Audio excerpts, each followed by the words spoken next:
ॐ भूर्भुवः स्वः तत्सवितुर्वरेण्यं भर्गो देवस्य धीमहि धियो यो नः प्रचोदयात्। ॐ शान्ति शान्ति शान्तिः। नमस्ते मेरे प्यारे दोस्तों।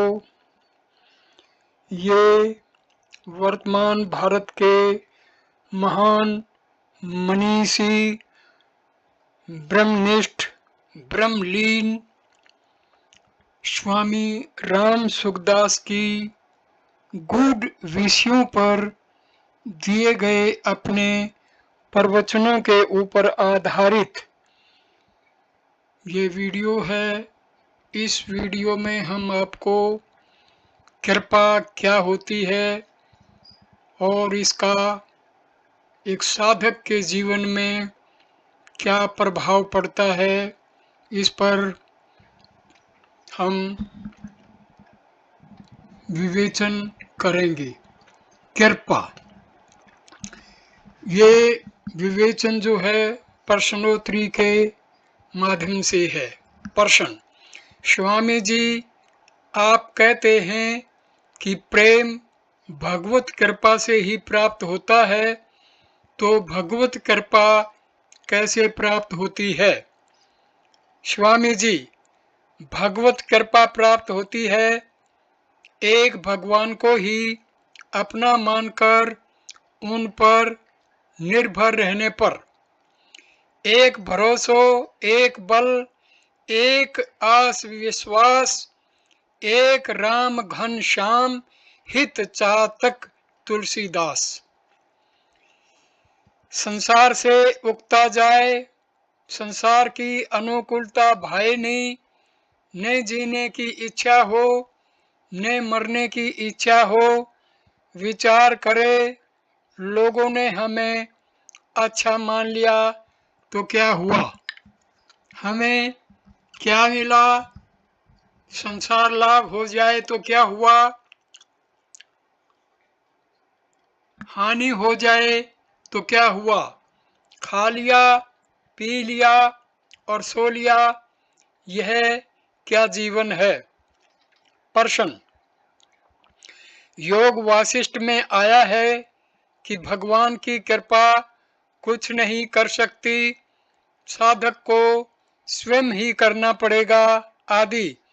इसका क्या तात्पर्य है? स्वामी जी, वक्ता का आशय देखना चाहिए कि वह कौन सी बात किस आशय से कह रहा है। यहाँ वक्ता का आशय यह है कि कृपा के भरोसे साधक निठल्ला न हो जाए। दूसरी बात, योग वासिष्ठ में सगुण की बात भी नहीं आई है, फिर कृपा की बात कैसे आएगी?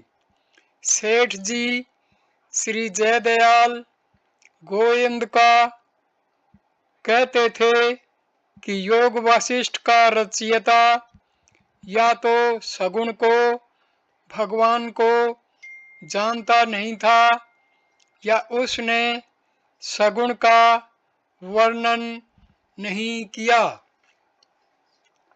प्रश्न: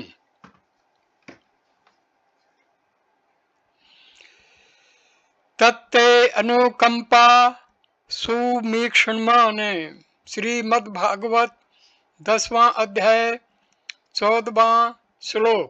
भगवान की कृपा की ओर भली भांति देखते रहने का क्या तात्पर्य है?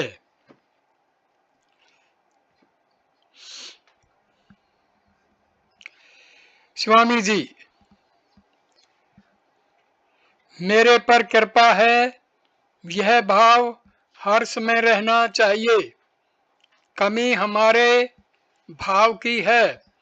हमारा भाव बन जाए तो भगवान की शक्ति थोड़ी नहीं है। अपने उद्योग में तो कमी न रखे, पर होने में कृपा समझे।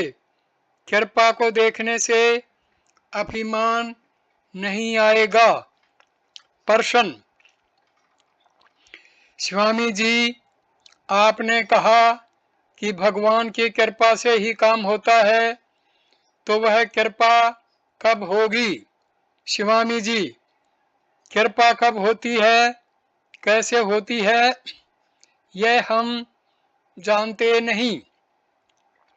बैठे बैठे अचानक हो जाती है, कारण हम जानते नहीं।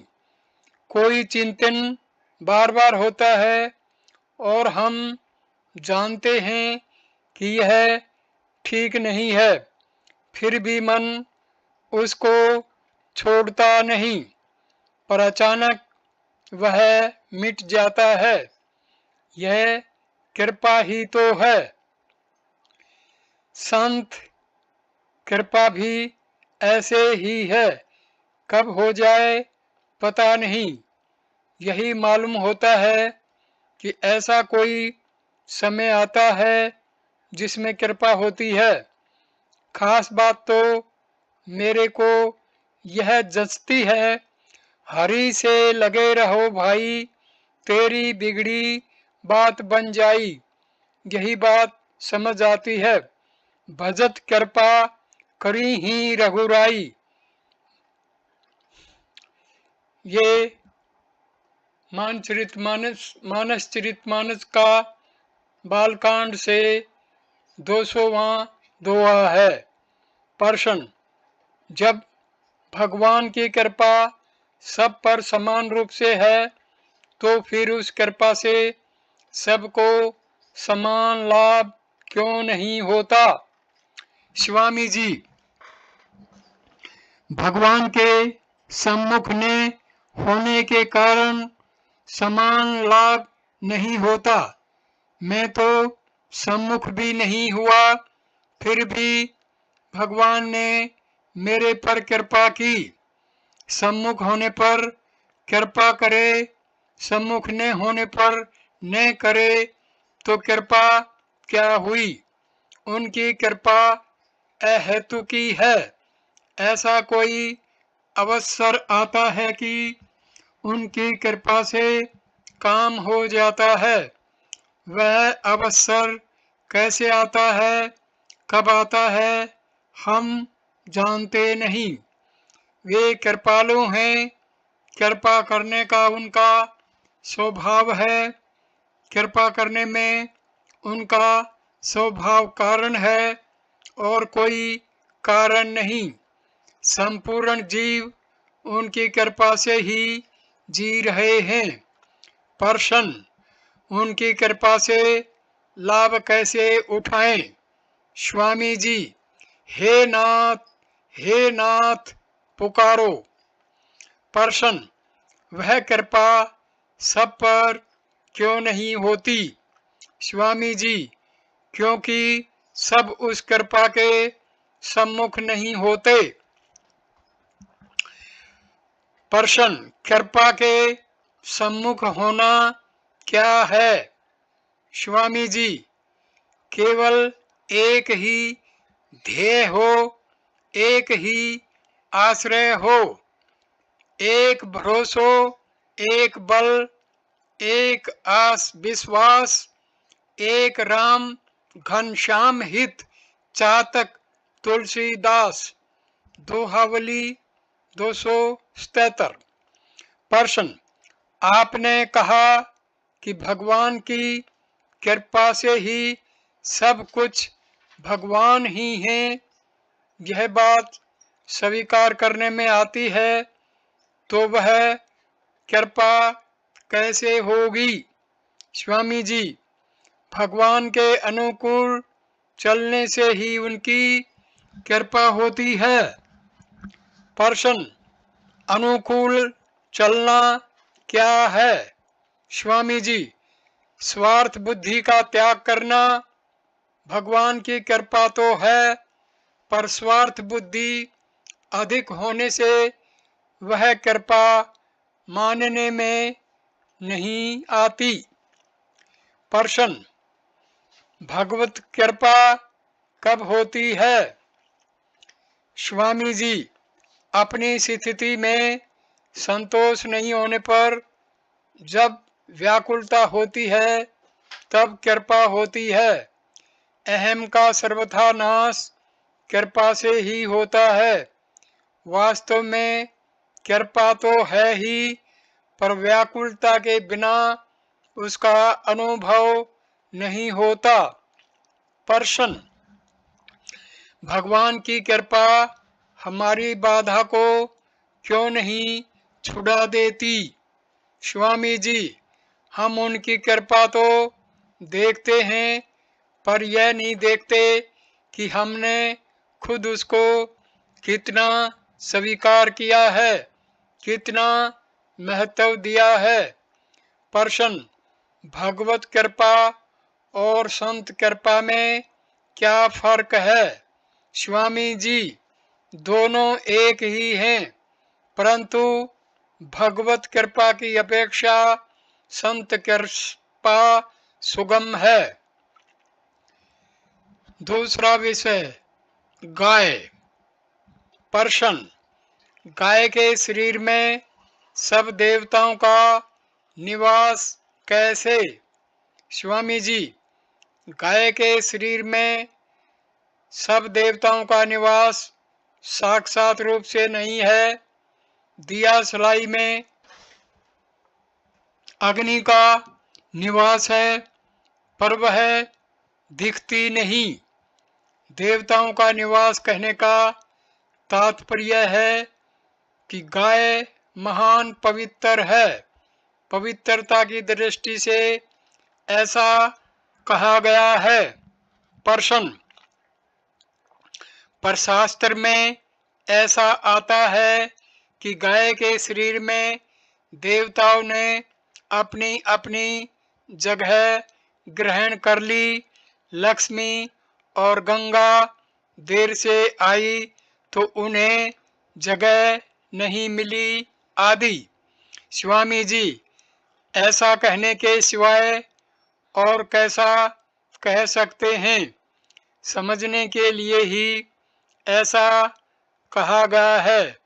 जो जिस भाषा को समझता है उसको उसी भाषा में समझाया जाता है। प्रश्न, पद्म पुराण में गाय को मुक्ति की अधिकारिणी बताया है, तो क्या गाय की मुक्ति हो जाती है? स्वामी जी, वास्तव में गाय की मुक्ति नहीं होती, अन्यथा कभी गाय का शरीर मिलने पर हम भी मुक्त हो गए होते। मुक्ति के लिए उद्योग की आवश्यकता भी नहीं होती। अतः इसका तात्पर्य है कि जैसे निष्काम भाव पूर्वक मुक्त महापुरुष की सेवा करने से मुक्ति हो जाती है, ऐसे ही निष्काम भाव पूर्वक गाय की सेवा करने से भी मुक्ति हो जाती है। प्रश्न, कुछ लोग दूध को शाकाहारी नहीं मानते, इसमें आपका क्या विचार है? स्वामी जी, जैसे माँ का दूध है ऐसे ही गाय का दूध है। गाय प्रसन्नता से दूध देती है तो उसे लेने में कोई दोष नहीं है। प्रश्न, गाय इतनी शुद्ध होते हुए भी ओखर मल भक्षण क्यों करती है? स्वामी जी, शुद्ध होते हुए भी आखिर है तो पशु ही। प्रश्न, कपिला गाय कौन सी होती है? स्वामी जी, कपिला गाय पीले रंग की होती है। अन्य गायों की नाक, खुर और पूंछ ये तीनों काले होते हैं, पर कपिला गाय के ये तीनों पीले होते हैं। प्रश्न, गोरोचन कहाँ होता है? स्वामी जी, यह किसी गाय के गले से नीचे आगे की दोनों टांगों के बीच में होता है। यह गेंद की तरह छोटा सा होता है। गाय के द्वारा खांसी करने से यह बाहर निकल जाता है। प्रश्न, किसी भी प्राणी का वध करना पाप है, फिर केवल गो हत्या बंदी की ही बात क्यों कही जाती है? सभी पशु पक्षियों की हत्या बंद करने की बात क्यों नहीं होती? स्वामी जी, यह तो हम कहते ही हैं कि सभी प्राणियों को जीने का अधिकार है, मारने का अधिकार किसी को नहीं। तथापि गाय की हत्या से देश की विशेष हानि है। गाय कट रही है तो मानो देश की जड़ कट रही है। तीसरा विषय है गीता। प्रश्न, कौरव सेना में तो कई प्रकार के बाजे बजे। गीता के पहले अध्याय का 13वां श्लोक। पर पांडव सेना में केवल शंख ही बजे। गीता अध्याय 1 14वां से 18वें श्लोक तक। इसका क्या कारण था? स्वामी जी, वहाँ गीता अध्याय 1 13वें श्लोक में सेना का वर्णन होने से कई प्रकार के बाजे बजने की बात आई है, परंतु यहाँ गीता अध्याय 1 14 से 18वें श्लोक में सेना का वर्णन न होकर विशिष्ट व्यक्तियों का वर्णन है। अतः पांडव सेना के विशिष्ट व्यक्तियों ने कौन कौन से शंख बजाए, इसका वर्णन किया गया है। प्रश्न, गीता में धृतराष्ट्र के लिए परंतप शत्रु को तपाने वाला कहने का तात्पर्य क्या है? गीता दूसरा अध्याय 9वां श्लोक। उनके शत्रु तो पांडव थे। स्वामी जी, धृतराष्ट्र को परंतप इसलिए कहा कि वे शत्रुओं को तपाना, दुख देना चाहते थे और उनको पांडवों को दुख देते भी थे। तभी उन्होंने लोहे से बनी भीम की मूर्ति को मसल दिया। परंतप परंतप शब्द का भाव है शूरवीर। प्रश्न, गीता में एक जगह कहा है कि अपरा प्रकृति की सत्ता ही नहीं है। नास्तो विद्यते भावः। गीता दूसरा अध्याय 16वां श्लोक। और दूसरी जगह कहा है कि वह अव्यय है, अव्ययम।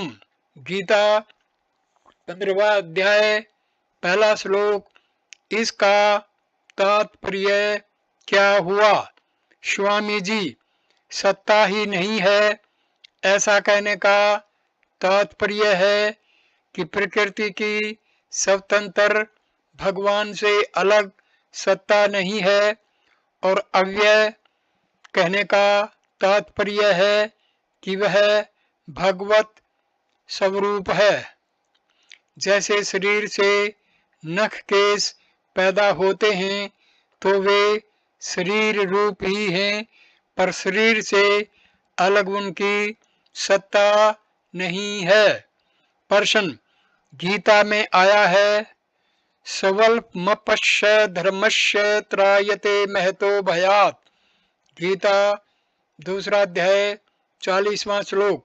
अगर थोड़ी भी समता, निष्काम भाव कल्याण कर दे तो फिर पूरे की क्या जरूरत है? स्वामी जी, इसमें थोड़े ज्यादा की बात नहीं है। समता के टुकड़े नहीं होते। इसका तात्पर्य है कि जितनी समता आ गई उतनी समता शिथिल रहेगी उसका कल्याण के सिवाय और कोई फल नहीं होगा। उस थोड़ी समता का भी नाश होगा। प्रश्न गीता में आया है स्वल्पमस्य धर्मस्य त्रायते महतो भयात्। गीता 2 अध्याय 40वां श्लोक। यदि स्वल्प होते हुए भी समता महान है, पूरी की पूरी है, तो फिर तत्काल कल्याण हो जाना चाहिए। थोड़ा सा भी निष्काम भाव आते ही कल्याण हो जाना चाहिए। अगर देरी लगती है तो इससे ऐसा दिखता है कि तत्काल कल्याण न होकर कर्म से कल्याण होता है। स्वामी जी, महतो भयात को अर्थात असत को सत्ता देने से ही देरी लगती है, कर्म मुक्ति होती है। यदि सर्वथा सत्ता ने दें तो तत्काल कल्याण है, सद्दो मुक्ति है। प्रश्न दिया सलाई छोटी होती है, जब वह रुई को जलाती है तब रुई खुद जलकर जलने में सहायता करती है, इसका तात्पर्य। स्वामी जी, क्रिया भले ही छोटी हो पर निष्काम भाव पूरा होना चाहिए, तभी स्वल्पमस्य धर्मस्य त्रायते महतो भयात् होगा। जैसे रुई ही अग्नि बन जाती है, ऐसे ही तत्व ज्ञान होने के बाद निष्ठा अपने आप होती है, उसके लिए प्रयत्न नहीं करना पड़ता। प्रश्न गीता में आए योगस्थ कुरु कर्माणि। गीता 2 अध्याय 48वां श्लोक पदों से क्या यह सिद्ध नहीं होता कि कर्म योग सिद्ध के द्वारा होता है? स्वामी जी, यहाँ साधन बताया गया है कि साधक योग अर्थात समता में शिथिर होकर कर्म करे, अर्थात कर्म करते समय साधक सावधान रहे कि अपने में राग द्वेष हर्ष शोक न आ जाएं।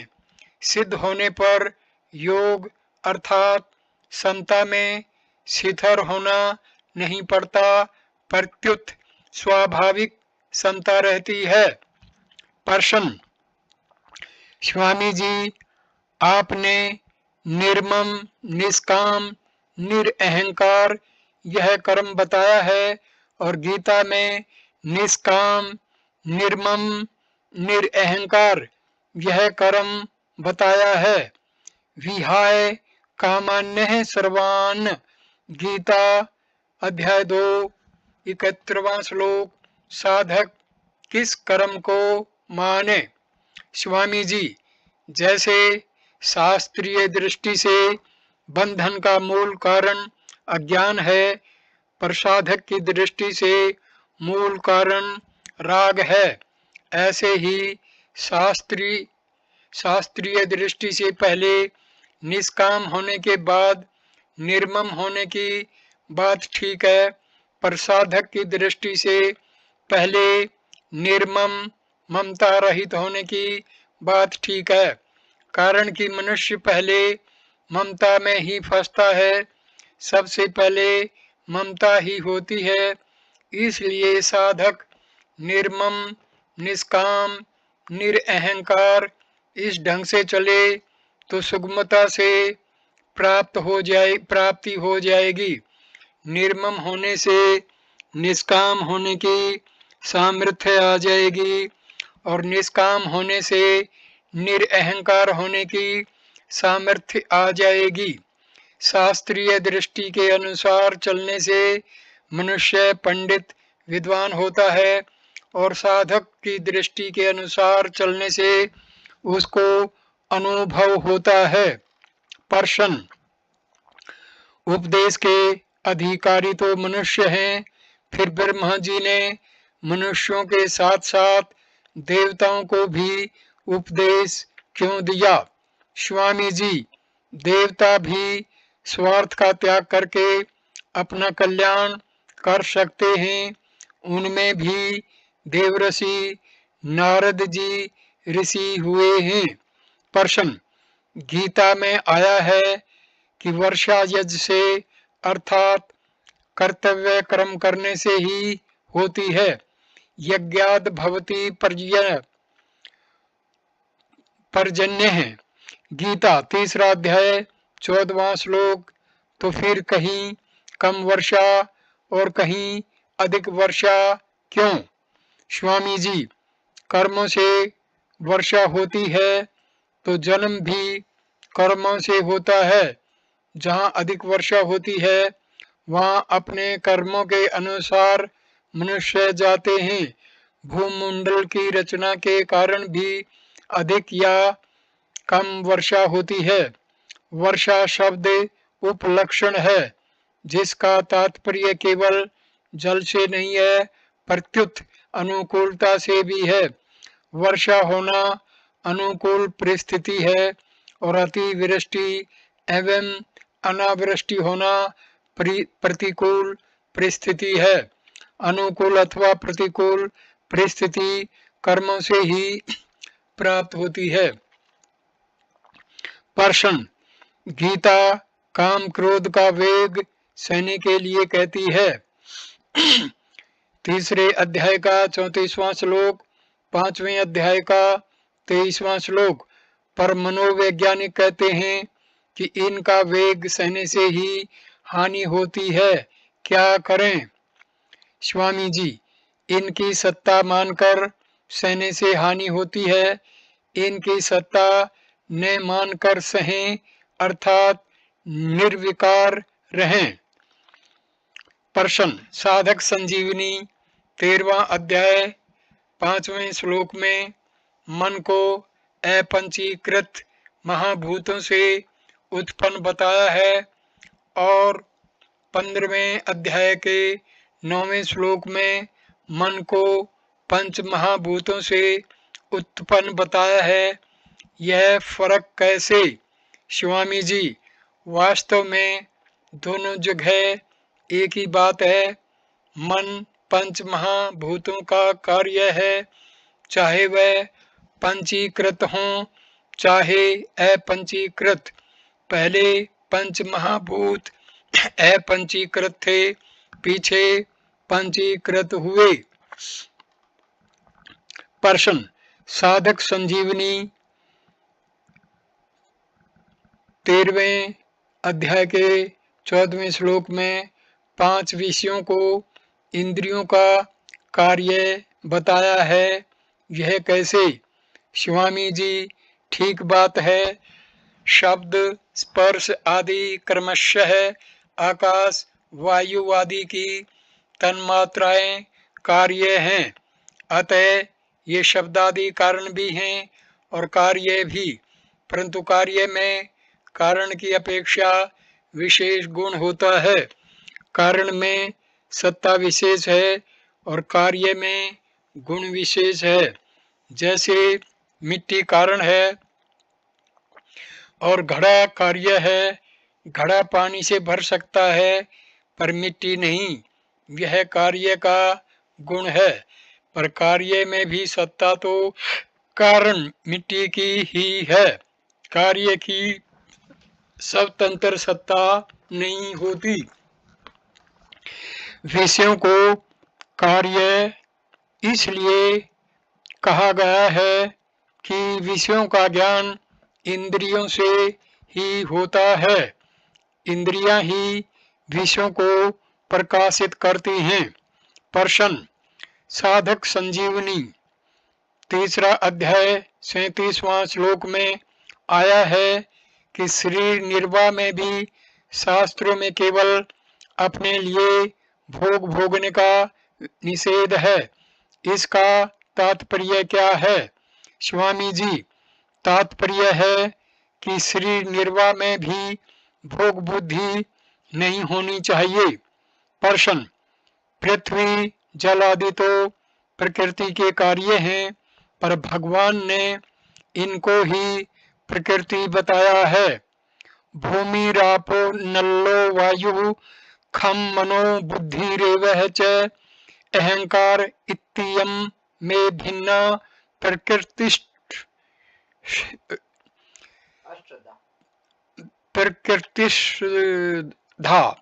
इसका क्या कारण है?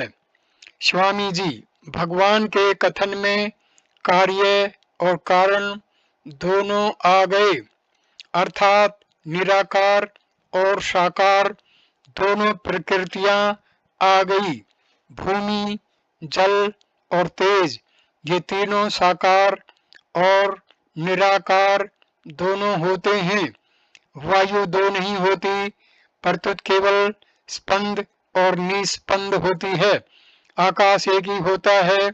इसलिए कुछ मतावलंबी आकाश को नित्य मानते हैं, परंतु हमारे ग्रंथों में आकाश को भी उत्पन्न होने वाला बताया गया है।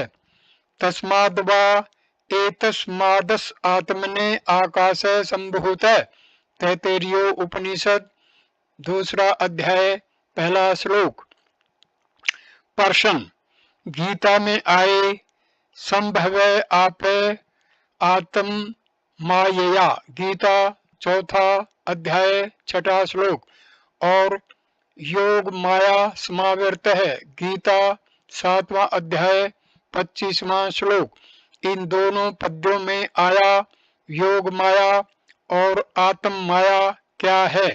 क्या यह अपरा प्रकृति है? स्वामी जी, भगवान की मर्जी इच्छा ही योग माया या आत्म माया है, तो अपरा प्रकृति से श्रेष्ठ है। प्रश्न, गीता में भगवान ने कहा है वेदा अहम समतितानि वर्तमानानि चार्जुन भविष्याणि च भूतानि माम तु वेदने कश्चन। गीता 7वां अध्याय 26वां श्लोक।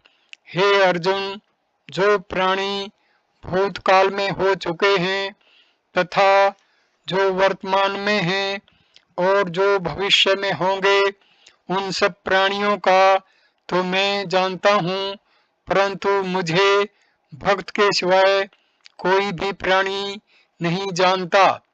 तात्पर्य है कि भगवान सर्वज्ञ हैं, इसलिए किस प्राणी की क्या गति होगी, अमुक जीव की मुक्ति होगी या अमुक जीव बंधन में रहेगा, यह भी भगवान जानते हैं। उनकी इन सर्वज्ञता से मनुष्य परतंत्र हो गया, क्योंकि वे जैसा जानते हैं वैसा ही होगा। स्वामी जी, ऐसी बात नहीं है। इसके उत्तर में कई बातें हैं, जैसे एक, ईश्वर की सर्वज्ञता कैसी है, वे क्या क्या जानते हैं, आदि बातों को जीव नहीं जान सकता। अगर जीव जान जाए तो वह ईश्वर की अपेक्षा ज्यादा सर्वज्ञ हो गया, परंतु यह संभव नहीं है। अतः ईश्वर की सर्वज्ञता को हम जान ही नहीं सकते। दूसरा, भगवान ने अपनी तरफ से जो मनुष्य जन्म दिया है, वह संपूर्ण जन्मों का आदि भी है और अंत भी है। अतः मनुष्य चाहे तो इस जन्म में मुक्त हो सकता है, इसमें वह स्वतंत्र है। तीसरा, संसार की जानकारी का महत्व उन्हीं की दृष्टि में है जो संसार को सच्चा मानते हैं। वास्तव में संसार असत है, उसकी सत्ता ही नहीं है।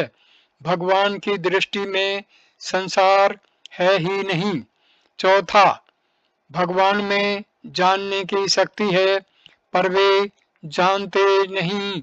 इसलिए नहीं जानते कि जानने से मनुष्य की स्वतंत्रता में बाधा न लगे, वह पराधीन न हो जाए। पांचवा, जैसे निद्रा के आदि और अंत में मनुष्य है ही, ऐसे ही यह सृष्टि मनुष्य से ही चली है और मनुष्य में ही समाप्त होती है। मनुष्य जन्म ही आदि और अंतिम जन्म है।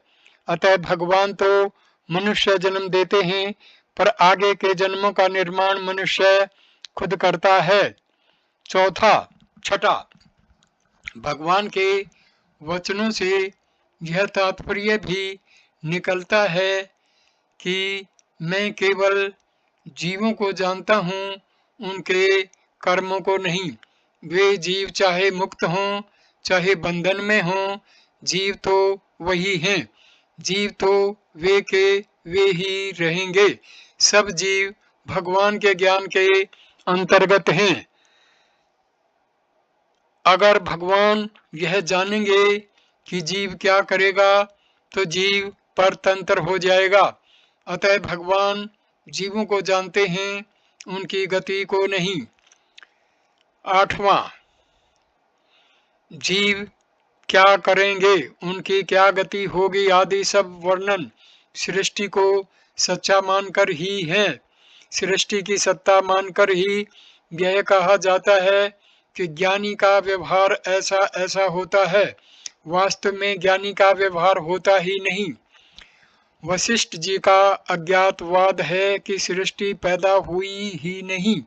जैसे कोई कहे कि रात को स्वप्न में मैंने आपसे बात की थी, तो क्या दूसरे को यह बात का पता होता है? स्वप्न आना क्या सृष्टि का पैदा होना है? स्वप्न में एक बूढ़ा आदमी गाय लाया और गाय का बछड़ा पैदा हुआ, तो बूढ़ा आदमी, गाय और बछड़ा तीनों स्वप्न में एक साथ पैदा हुए। प्रश्न, गीता में आए सर्वभूतानि सम्मोहम सर्गयानि परतंप, गीता 7वां अध्याय 27वां श्लोक पदों से यह भाव निकलता है कि कोई भी प्राणी मोह रहित नहीं हो सकता। स्वामी जी, इसका तात्पर्य है कि जिनमें मोह मूढ़ता रहता है वही प्राणी जन्म मरण को प्राप्त होते हैं। जिनका मोह दूर हो गया वे जन्म मरण को प्राप्त नहीं होते। सर्गे अपि नोपजायन्ते, गीता 14वां अध्याय 2 श्लोक। ते द्वंद्व मोह निर्मुक्तः, गीता 8वां अध्याय 28वां श्लोक। सृष्टि के आदि में जो पैदा होते हैं वे मोहित ही होते हैं। अगर मोहित न हुए तो पैदा ही क्यों हों? प्रश्न, आपकी सब साधनों का सार पुस्तक में गीता 8वां अध्याय 14वां श्लोक के 7वें पद का अर्थ आया है। उस दिन से लेकर मृत्यु तक, और नित्य यश पद का अर्थ आया है सुबह से लेकर शाम तक, परंतु साधक संजीवनी में उससे उल्टा अर्थ है। स्वामी जी, उपरयुक्त अर्थ ही ठीक लगता है, परंतु साधक संजीवनी की बहुत प्रतियां छप गई, इसलिए अब उसमें परिवर्तन करना उचित नहीं। सिद्धांत में तो कोई फर्क है ही नहीं। प्रश्न, स्वामी जी, आपने कहा कि भक्त तो स्वयं व्यवस्थित होता है, सम्यक व्यवसितो ही सह, गीता 9वां अध्याय 30वां श्लोक। पर कर्म योगी तथा ज्ञान योगी की बुद्धि शिथिल होती है, तस्य प्रजा प्रतिष्ठिता, गीता 2वां अध्याय का 57वां श्लोक, 58वां, 61वां और 68वां श्लोक। परंतु शिथित बुद्धि की बात कर्म योगी के लिए आई है, ज्ञान योगी के लिए नहीं। स्वामी जी, कर्म योग और ज्ञान योग का परिणाम एक ही है, दोनों समकक्ष हैं। गीता 4वां अध्याय का 4वां और 5वां श्लोक। अतः शिथित प्रक कहने से सिद्ध हुआ कि कर्म योग तथा ज्ञान योग करण सापेक्ष हैं, क्योंकि बुद्धि एक करण है। प्रश्न, परंतु आप पहले से यह कहते आए हैं कि कर्म योग तथा ज्ञान योग दोनों करण निरपेक्ष हैं। स्वामी जी, गीता के भावों का अंत नहीं आता, नए नए भाव पैदा होते हैं। प्रश्न, वरुण तो जल के अधिपति हैं, फिर गीता में उन्हें जल जंतुओं का अधिपति क्यों कहा? वरुणो याद सामहम, गीता 10वां अध्याय 29वां श्लोक।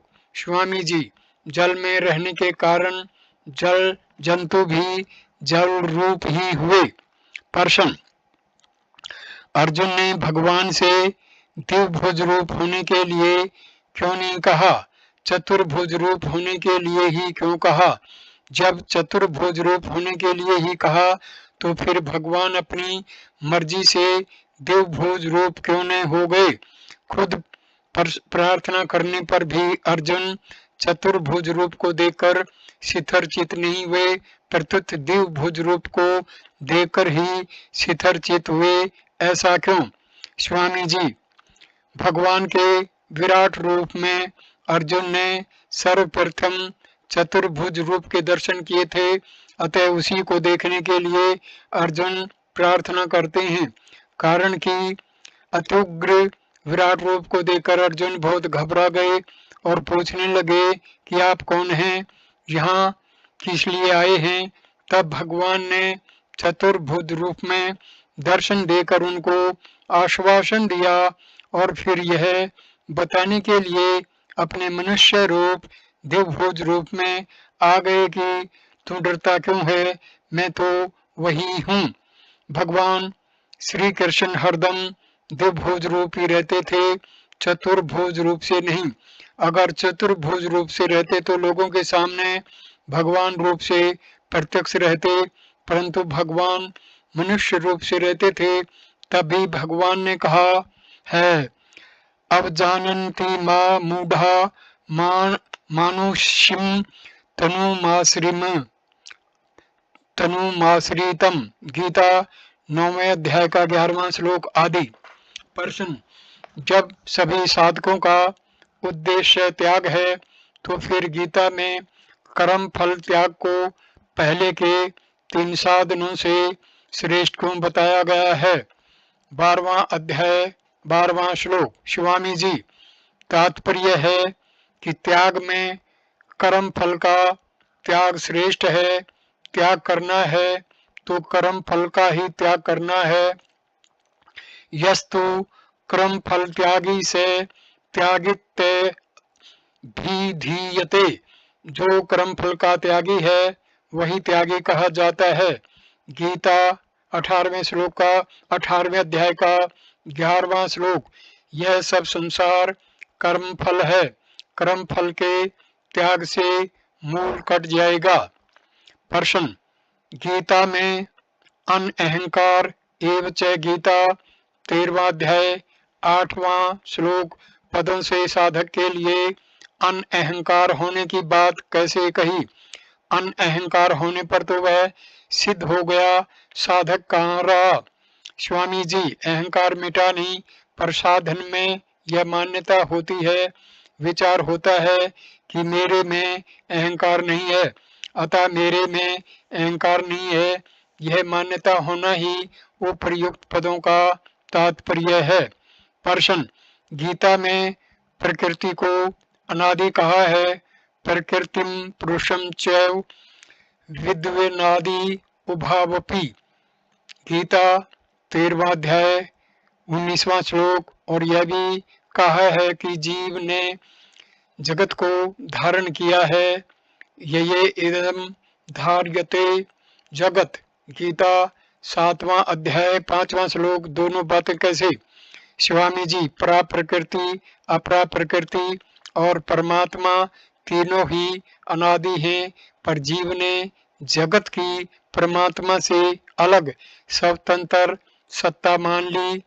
ये इदम धार्यते जगत, इतना ही नहीं, वह खुद भी जगत रूप बन गया। सर्वइदम जगत, गीता 7वां अध्याय 13वां श्लोक। समझने के लिए प्रकृति को अनादि कहा, पर वह शांत है, अनंत नहीं। ऐसा कोई अक्षर नहीं जिसमें उसका अंत नहीं होता हो। प्रश्न, श्रुत्वा अन्येभ्य उपासते, गीता 13वां अध्याय 25वां श्लोक। इसमें उपासते का तात्पर्य क्या है? स्वामी जी, उपासते का तात्पर्य है सुनने के अनुसार जीवन बनाना। प्रश्न, संसार अभाव रूप है, फिर उसे अव्यय क्यों कहा है?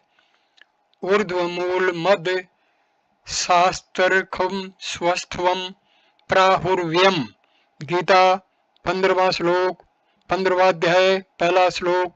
स्वामी जी, संसार को अव्यय कहते हैं, प्राहु अव्यय है नहीं। प्रश्न, जो संसार को जानता है वह वेदवित है। यस्तम वेद से वेदवित। गीता 15वां अध्याय, पहला श्लोक। तो वह क्या जानता है? स्वामी जी, यह जानता है कि संसार नहीं है, परमात्मा है। नास्तो विद्यते भावो ना भावो विद्यते संतः। गीता 2 अध्याय 16वां श्लोक। वेदवित, तत्वदर्शी तथा श्रववित तीनों एक ही हैं। प्रश्न, गीता में अध्यात्म नित्य है। गीता 15वां अध्याय 5वां श्लोक। यह पद तो ज्ञान मार्ग का है और तमेव चादम पुरुषम प्रपदे। गीता 15वां अध्याय 4था श्लोक। यह पद भक्ति मार्ग का है, अतः दोनों की संगति ठीक नहीं बैठती कि भक्ति के वर्णन में ज्ञान की बात कैसे? स्वामी जी, इसका समाधान ऐसा कर सकते हैं कि समग्र में सब आ जाते हैं। प्रश्न, मने षष्ठानि इंद्रियाणि प्रकृतिस्थानि कर्षन्ति। गीता 15वां श्लोक, 15वां अध्याय 7वां श्लोक।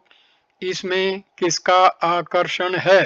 स्वामी जी, मन बुद्धि इंद्रियां ही खींचती हैं, स्वयं में आकर्षण है ही नहीं, परंतु मोह के कारण स्वयं खींचता दिखता है। प्रश्न, गीता के 7वें अध्याय में तो अपरा प्रकृति को भगवान से अभिन्न बताया है और 15वें अध्याय में भगवान को अपरा प्रकृति से अतीत बताया है। इसका क्या तात्पर्य है? स्वामी जी, जब तक हमारी दृष्टि में संसार की सत्ता है तब तक भगवान अपरा प्रकृति अक्षर से अतीत है, अन्यथा दोनों एक ही हैं। स्वतंत्र सत्ता भगवान की ही है। अपनी स्वतंत्र सत्ता मानने से साधक ज्ञानी हो जाता है और भगवान की स्वतंत्र सत्ता मानने से भक्त हो जाता है। प्रश्न, प्रकृति विभाग तो पतन करने वाला है और दैवी आसुरी संपत्ति भी प्रकृति विभाग में है, फिर दैवी संपत्ति मुक्ति के लिए कैसे दैवी संपत्ति दिव मोक्षाय। गीता 16वां अध्याय 5वां श्लोक। स्वामी जी, प्रकृति विभाग भी एक विभाग उत्थान उन्मुख करने वाला और एक विभाग पतोन्मुख करने वाला है। दैवी संपत्ति सात्विक राजस भाव आदि उत्थानोन्मुख करने वाले विभाग हैं और आसुरी संपत्ति तामस भाव आदि पतनोन्मुख करने वाले विभाग हैं। प्रश्न, ने कर्म सौ मनुष्य जत्ते। गीता 6वां अध्याय 4था श्लोक। और सवे सवे कर्मण्य भी रतः। गीता 18वां अध्याय 45वां श्लोक। दोनों में क्या फर्क है? स्वामी जी, कर्मों में आसक्ति नहीं होनी चाहिए पर अभिरति होनी चाहिए। आसक्ति में लेना है और अभिरति में देना है। आसक्ति होने पर मनुष्य अपने स्वार्थ के लिए कर्म करता है और अभिरति होने पर दूसरों के हित के लिए कर्म करता है।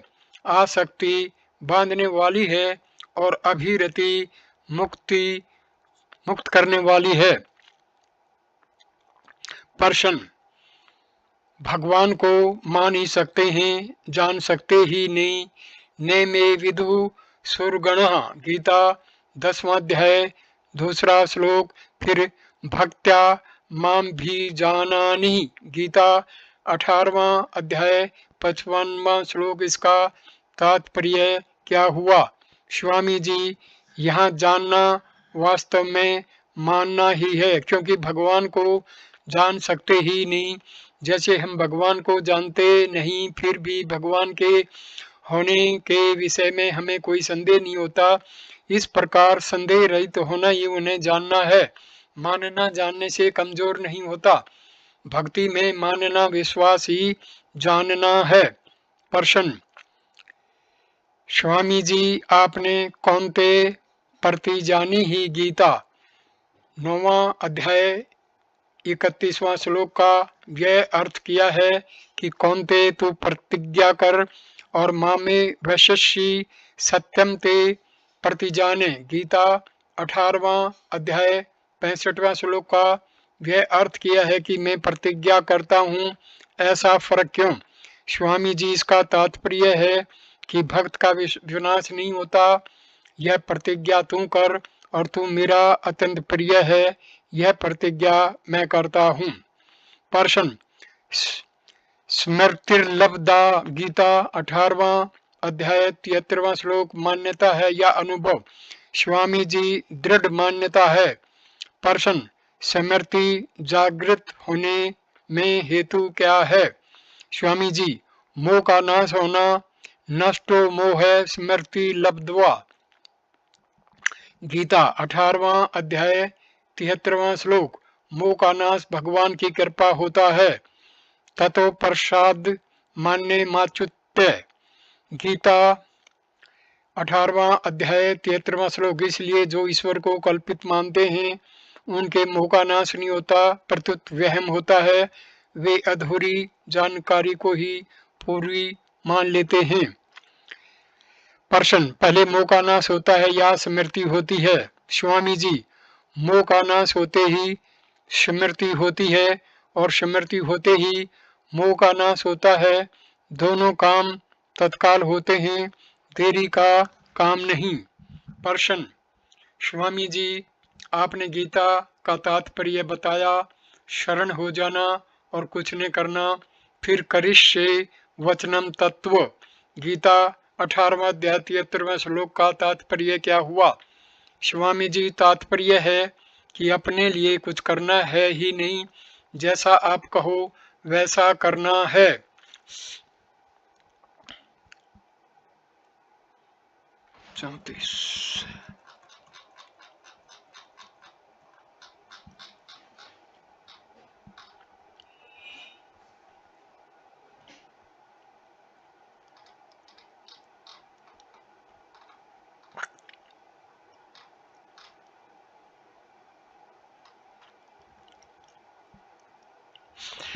प्रश्न, गीता के अंत में संजय ने भगवान के विश्व रूप को स्मरण किया, चतुर्भुज रूप को नहीं, क्यों? स्वामी जी, चतुर्भुज रूप तो प्रसिद्ध है पर विश्व रूप उतना प्रसिद्ध नहीं है। विश्व रूप जितना दुर्लभ है उतना चतुर्भुज रूप नहीं। चतुर्भुज रूप को देखने का उपाय भी भगवान ने बताया, पर विश्व रूप देखने का उपाय बताया ही नहीं। प्रश्न, कर्म योग, ज्ञान योग और भक्ति योग, इन तीनों योगों को गीता किस कर्म से मानती है? स्वामी जी, गीता कर्म योग और ज्ञान योग को एक मानती है, अतः इसका कर्म नहीं बताती।